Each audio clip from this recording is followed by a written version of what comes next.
acceptance of that.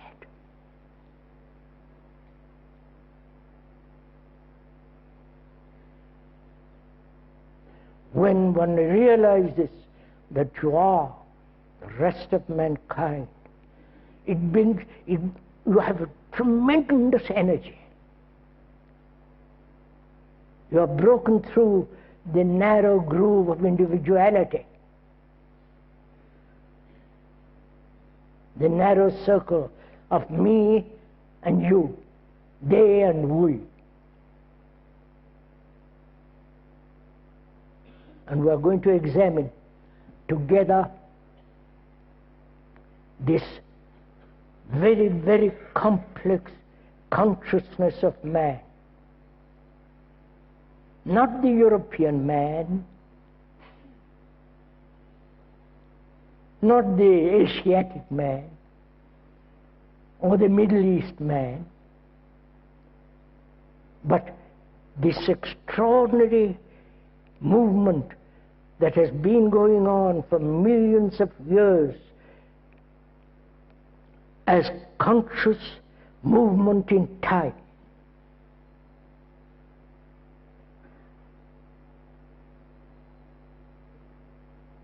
Please, don't accept what the speaker is saying.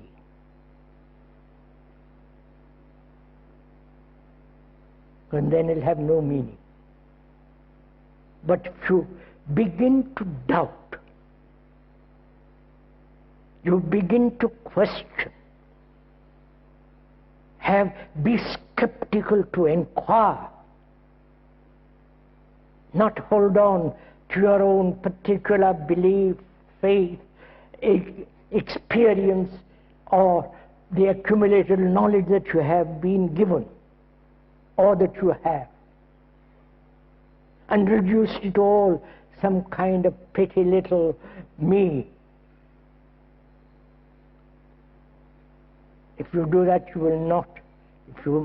If one may point out very respectfully, you are not facing the tremendous issue that is facing man.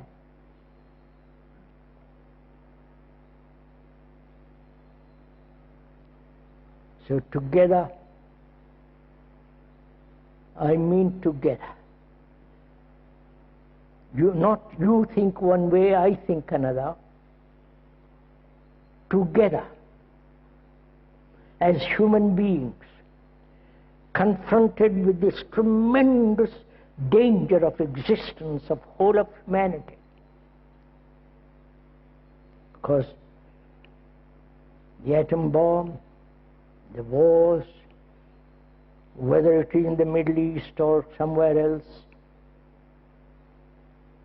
the terror that is spreading all over the world, the kidnapping, the killing, the brutality of it all.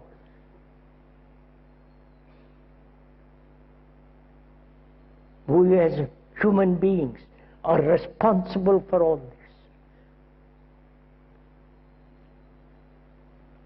So we have to examine very closely and carefully the state of consciousness. We understand the meaning of that word, to be conscious, to be aware, to recognize, to see what our actual consciousness is.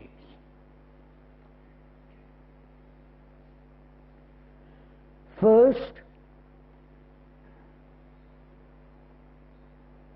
thought and all the things that thought has made, put together, is part of our consciousness. The culture in which we live, the aesthetic values, the economic pressures, the national inheritance. If you are a surgeon, a carpenter, specialize in a particular profession, that group consciousness is part of your consciousness. Right? You understand all what we're saying? Are we making it difficult?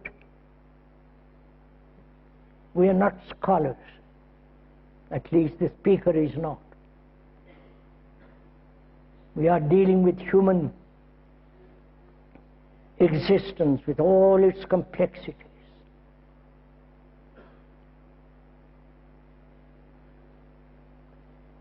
If you live in a particular country with its particular tradition, with its religion, culture, and so on, that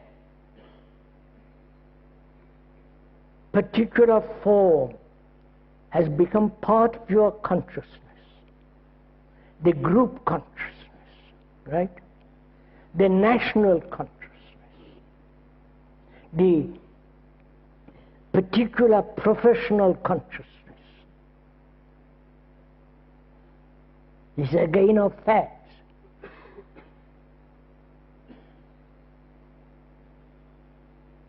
If you are a carpenter,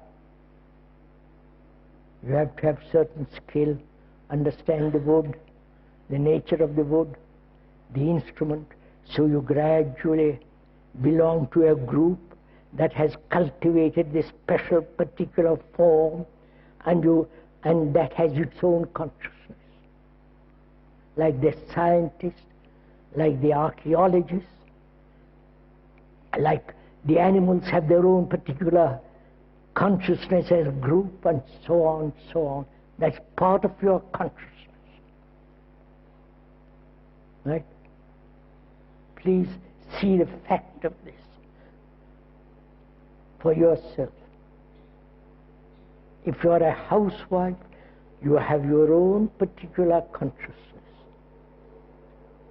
Like all the other housewives. It's a group consciousness.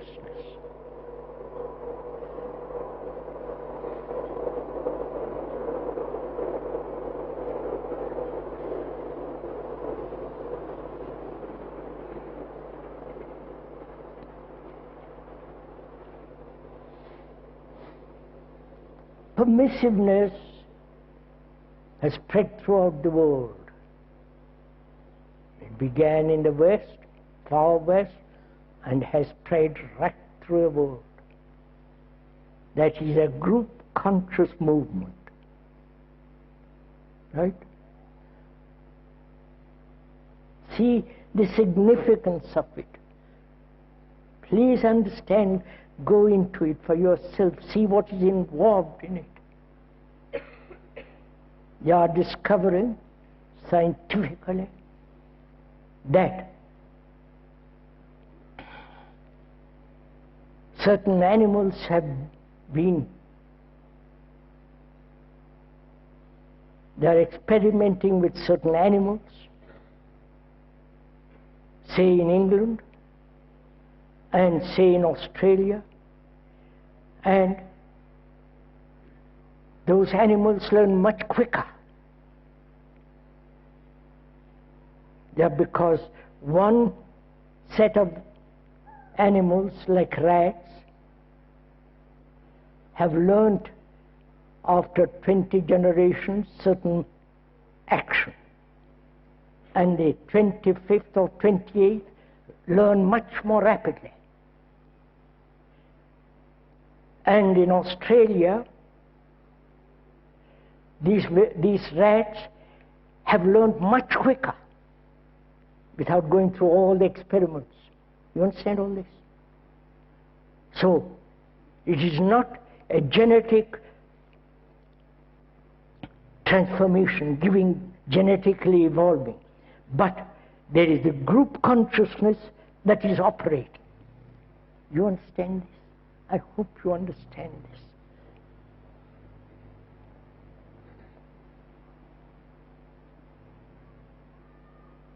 The Catholic consciousness